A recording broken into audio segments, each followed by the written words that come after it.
বন্ধুরা, আপনারা কখনো পায়ে মোজা না পরে এইভাবে জুতোতে মোজা পরিয়ে দেখেছেন যে কি হয়? কিংবা আপনারা কখনো ছুরি বটি ছাড়াই এইভাবে একটি ঝাঁঝরি হাতার সাহায্যে মাছ কেটে দেখেছেন, তাও আবার জ্যান্ত মাছ? চলুন তাহলে আজকের এমনই কিছু অসাধারণ টিপস দেখে নিই, যেগুলো আমাদের প্রত্যেক দিনের কাজটা অনেকটা সহজ করে দেবে।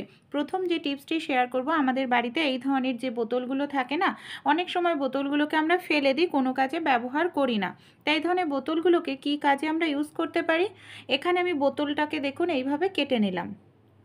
আপনারা হয় নিচের অংশ নয় ওপরের অংশ ইউজ করতে পারেন। এখানে আমি ওপরের অংশটা রেখে দিচ্ছি, নিচের অংশটা ইউজ করব। আমাদের বাড়িতে যে মিক্সার জার থাকে, অনেক সময় দেখা যায় মিক্সার মেশিনের না এই জায়গাটা কিন্তু প্লাস্টিকের হয়। আর এই জায়গাটায় যাদের বাড়িতে ইঁদুরের উৎপাত খুবই বেশি দেখা যায়, প্লাস্টিকটাকে না অনেক সময় কেটে নষ্ট করে দেয়। প্লাস্টিকটা নষ্ট করে দিলে তাহলে আমরা বাটিটা বসালে ঠিকঠাক মতো ঘোরে না, এমনকি মিক্সার মেশিনটা আমাদের পাল্টাতে লাগে আর অনেকটা টাকাই খরচা হয়। তাই যখনই মশলা করা হয়ে যাবে, এইভাবে আপনারা মিক্সার মেশিনটাকে ঢেকে রাখুন।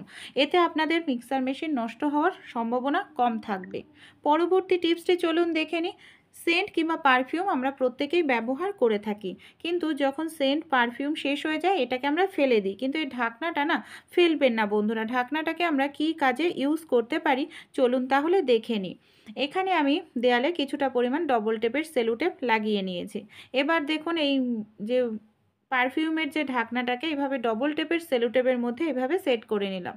আমরা যারা ভাড়া বাড়িতে থাকি, অনেক সময় কি হয়, এখানে সেখানে আমরা কিন্তু পেরেক পুঁততে পারি না, দেয়ালও নষ্ট হয়ে যায় আর পোতাও যায় না। সেক্ষেত্রে এইভাবে আমাদের প্রয়োজনীয় ছোট ছোট জিনিসগুলো আমরা কিন্তু হ্যাং করে ঝুলিয়ে রাখতে পারি, ট্রাই বা অন্যান্য জিনিস। আমাদের বাড়িতে এই ধরনের ছোট কাঁচিগুলো থাকলে অনেক সময় দেখা যায় কাঁচিগুলোর না জং ধরে যায়। জং ধরে গেলে কিছু কাটা যায় না আর আমাদের বেকার হয়ে পড়ে। তাই কিছুটা টিপস অ্যাপ্লাই করলে জংটা আমরা দূর করতে পারি। এখানে আমি কিছুটা পরিমাণ টুথপেস্ট নিয়ে নিলাম। অবশ্যই এখানে আপনারা সাদা কালারের টুথপেস্ট কিন্তু ইউজ করবেন। তারপর আমি নিয়ে নিচ্ছি এখানে নুন। এখানে নুন আর এইভাবে টুথপেস্ট দিয়ে আমাদের একটু না ডলতে হবে। অবশ্যই এইভাবে যখন ডলবেন একটু সাবধানে করবেন, যাতে কোনোভাবে আপনাদের হাত না কেটে যায়। দেখুন এইভাবে আমি একটু ডলে নিচ্ছি বন্ধুরা। এইভাবে ডললেই নুনটা কিন্তু এখানে স্ক্রাবের কাজ করবে আর আমাদের টুথপেস্টটা এখানে মানে ধার ফিরিয়ে আনতে সাহায্য করবে। এইভাবে অনেকটা সময় দরকার নেই, আপনারা কয়েকটা সেকেন্ড একটুখানি ডলে নিন। তারপর আমি আপনাদের নর্মাল জল দিয়ে ধুয়ে দেখাবো যে জংটা ছিল কত সহজেই জংটা কিন্তু পরিষ্কার হয়ে গেল। জল দিয়ে ধোয়ার পর দেখুন রেজাল্ট আপনাদের সামনেই রয়েছে। ভালো লেগে থাকলে ছোট্ট টিপসটি অবশ্যই আপনারাও ট্রাই করে দেখবেন, আশা করছি উপকার পাবেন। চলুন তাহলে পরবর্তী যে টিপসটি আছে আমরা দেখে নিই। আমরা মহিলারা যখন রান্নাবাড়ি করি, অনেক সময় মশলার দাগ ঝোপ এইভাবে না আমাদের হাতের আঙুলে লেগে যায়, কালো হয়ে যায় হাতের আঙুলগুলো কোথাও যাওয়ার থাকলে, তখন ভীষণ বাজে লাগে। তাই একটি কাজ করবেন, পুরনো একটি টুথ ব্রাশ নিয়ে নিন, তাতে সামান্য পরিমাণ একটু টুথপেস্ট এইভাবে আপনারা লাগিয়ে নেবেন। টুথপেস্ট লাগানোর পর আপনারা যদি এইভাবে ব্রাশটা দিয়ে নখটাকে পরিষ্কার করতে থাকেন, দেখবেন খুব সুন্দরভাবে আপনাদের নখটা পরিষ্কার হবে। নখের মধ্যে যে কালো নোংরা দাগ ছোপ সেটা কিন্তু খুব সহজেই উঠে যাবে। ছোট্ট টিপসটি অ্যাপ্লাই করলে আপনারা কোথাও যাওয়ার থাকলে তখন আর টেনশন করতে লাগবে না, আপনাদের নখটা এমনিতেই খুব সুন্দর পরিষ্কার পরিচ্ছন্ন হয়ে যাবে। এইভাবে আমি কিছু সময় ডলে নিয়েছি। এবার আমি আপনাদের নর্মাল জল দিয়ে নখগুলোকে ধুয়ে দেখাবো যে নখগুলো কেমন সুন্দর পরিষ্কার হলো। এই ছোট্ট টিপসটি অ্যাপ্লাই করলে আপনাদের নখের কালো নোংরা, এমনকি ভেতরের যে নোংরাটা, সেই নোংরাটাও খুব সহজেই কিন্তু পরিষ্কার হয়ে যাবে। তাহলে এই ছোট ছোট টিপসগুলি আপনাদের কেমন লাগে অবশ্যই জানাবেন। ভালো লেগে থাকলে অবশ্যই আমাকে সাপোর্ট করে বন্ধুরা আমার পাশে থাকার চেষ্টা করবেন। চলুন পরবর্তী টিপসটি আমরা দেখে নিই। শীতকালে ঘরের মেঝে প্রচণ্ড ঠান্ডা থাকে আর আমরা ঠান্ডার হাত থেকে বাঁচার জন্য কি করি, মোজা পরে থাকি। কিন্তু আমরা মহিলারা গৃহিণীরা তো হাজার একটা কাজ থাকে, রান্নাঘরে রান্না করতে থাকলে অনেক সময় জল পড়ে যায় মেঝোতে, দেখা যায় জলে মোজা পরে হাঁটলে সেক্ষেত্রে আমাদের মোজাটার তলা ভিজে যায়, আর ওই মোজা পরে থাকলেও ঠান্ডা লেগে যায়। জুতো পরে থাকলে নিচটা তো ভেজে না, কিন্তু পায়ের ওপরটা খোলা থাকে, ঠান্ডা লাগে। তাই আপনারা মোজাটা পায়ে না পরে এইভাবে আপনারা যে জুতোটা পরেন সেই জুতোর মধ্যে মোজাটাকে এইভাবে পরিয়ে নেবেন। দেখুন এখানে আমি জুতোর মধ্যে মোজাটাকে এইভাবে পরিয়ে নিচ্ছি। এইভাবে আপনারা যদি জুতোর মধ্যে মোজাটাকে পরান তাহলে বন্ধুরা আপনাদের কিন্তু পাটাও ঠান্ডার হাত থেকে বেঁচে যাবে, কারণ আপনাদের পায়ে ঠান্ডাও লাগবে না, এমনকি রান্নাঘরে বা যে কোনো জায়গায় খুব সহজেই আপনারা কাজবাজ করতে পারবেন। দেখুন আমি পরে নিলাম, এবার আমি পায়ে পরেও আপনাদের দেখাবো। হাঁটা চলা করতে, কাজ করতে আপনাদের কোনো রকম কিন্তু বন্ধুরা অসুবিধা হবে না, কারণ এই টিপসটি আমিও অ্যাপ্লাই করি যখন রান্নাঘরে কাজবাজ করি। তো অনেক সময় জল পড়ে যায়, মোজাটাও আমাদের যদি ভিজেও যায় তাও কিন্তু আমাদের পায়ে ঠান্ডাটা লাগবে না, আর মোজাটা যেহেতু পরা রয়েছে আমাদের পাটাও ওপরটাও কিন্তু কভার দেওয়া থাকবে। ভালো লেগে থাকলে অবশ্যই আপনারাও ট্রাই করে দেখবেন বন্ধুরা, এতে আপনাদের ঠান্ডা লাগার কোনো রকম ঠান্ডা লাগার সম্ভাবনা থাকবে না, এমনকি এটা চলাফেরা করতে, খুলতে পড়তেও খুবই সুবিধা হবে। দেখুন আমি আপনাদের খুলেও দেখাচ্ছি। ভালো লেগে থাকলে আইডিয়াটি আপনারা অবশ্যই ট্রাই করে দেখবেন, আশা করছি আপনারাও উপকৃত হবেন। চলুন তাহলে পরবর্তী যে টিপসটি আছে আমরা দেখে নিই। আমাদের বাড়িতে যে এই ধরনের জুতোগুলো থাকে বাচ্চাদের, পিটির যে সাদা কেস জুতোগুলো থাকে, এই জুতোগুলো তো আর রেগুলার ব্যবহার হয় না, সপ্তাহে হয়তো একদিন দুদিন পরানো হয় বাচ্চাদের, কিন্তু এইভাবে ধুয়ে পরিষ্কার করে রাখলে ধুলো ময়লা পড়ে নোংরা পড়ে যায়।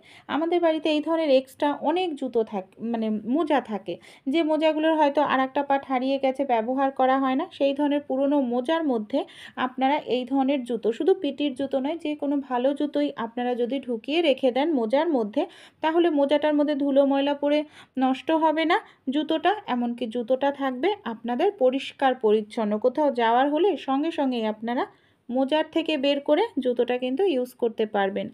ভালো লেগে থাকলে অবশ্যই এই ছোট্ট টিপসটি আপনারাও ট্রাই করে দেখবেন, আশা করছি উপকার পাবেন। চলুন তাহলে পরবর্তী টিপসটি আমরা দেখে নিই। গ্যাসটা অন করে নিয়েছি, গ্যাসের ওপর আমি এখানে একটি ইট এইভাবে দিয়ে দিলাম। ইটটাকে আমি 1-2 মিনিট খুব ভালো করে গরম করে নেব। গরম হওয়ার পর এটাকে গ্যাস বন্ধ করে দেব। এবার একটি কাপড় আমি নিয়ে নিয়েছি, কাপড়ের মধ্যে এখানে আমি নিয়ে নিচ্ছি 3-4 চামচ পরিমাণ নুন।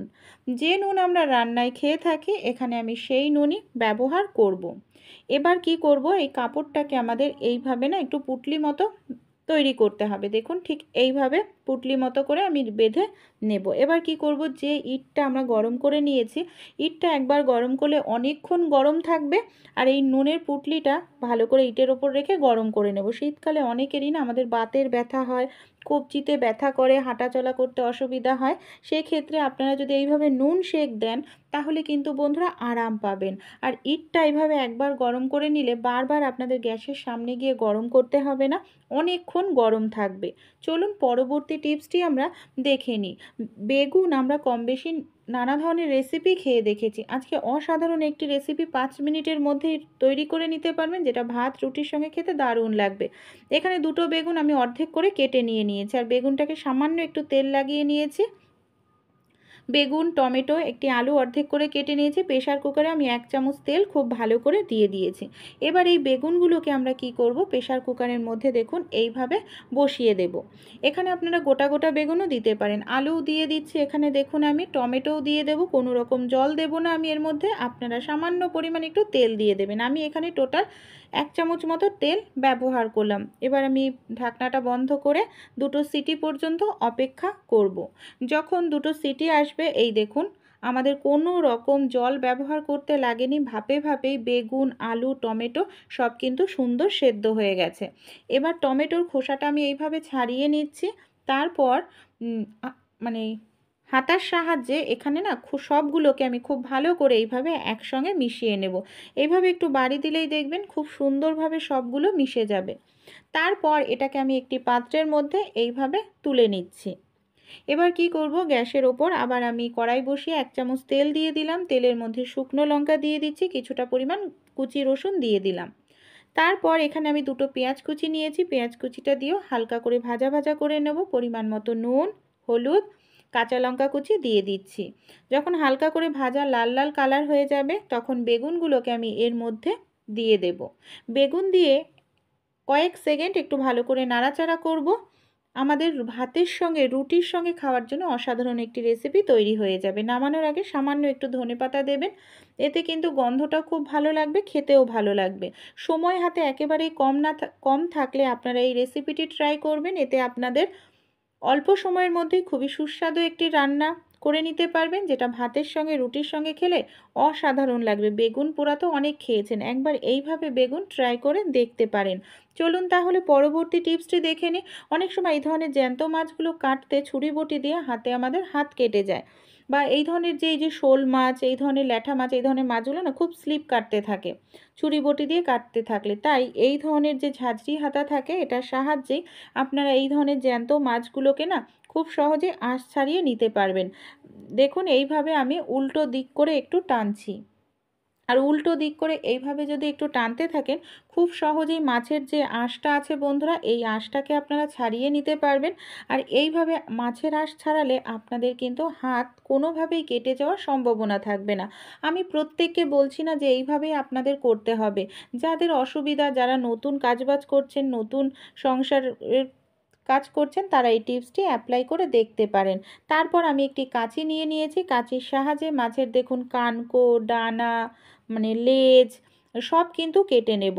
বাজারেও দেখবেন এখন কিন্তু কাঁচির সাহায্যে খুব দ্রুতই মাছ কেটে নেওয়া যায়। দেখুন মাছের কানকোগুলোও কেটে নিচ্ছে, এমনকি ছুরি বটি ছাড়াই আমি এখানে কাঁচিটার সাহায্যে মাছগুলোকে পিস পিস করে নেব। ছোট্ট এই আইডিয়াগুলি যদি আপনাদের বন্ধুরা একটু উপকারে আসে, অবশ্যই আপনারাও অ্যাপ্লাই করে দেখবেন। আশা করছি আপনাদেরও কিন্তু ভালো লাগবে। আর আমার এই ভিডিওটি ভালো লাগলে অবশ্যই আমাকে সাপোর্ট করে আমার পাশে কিন্তু থাকবেন।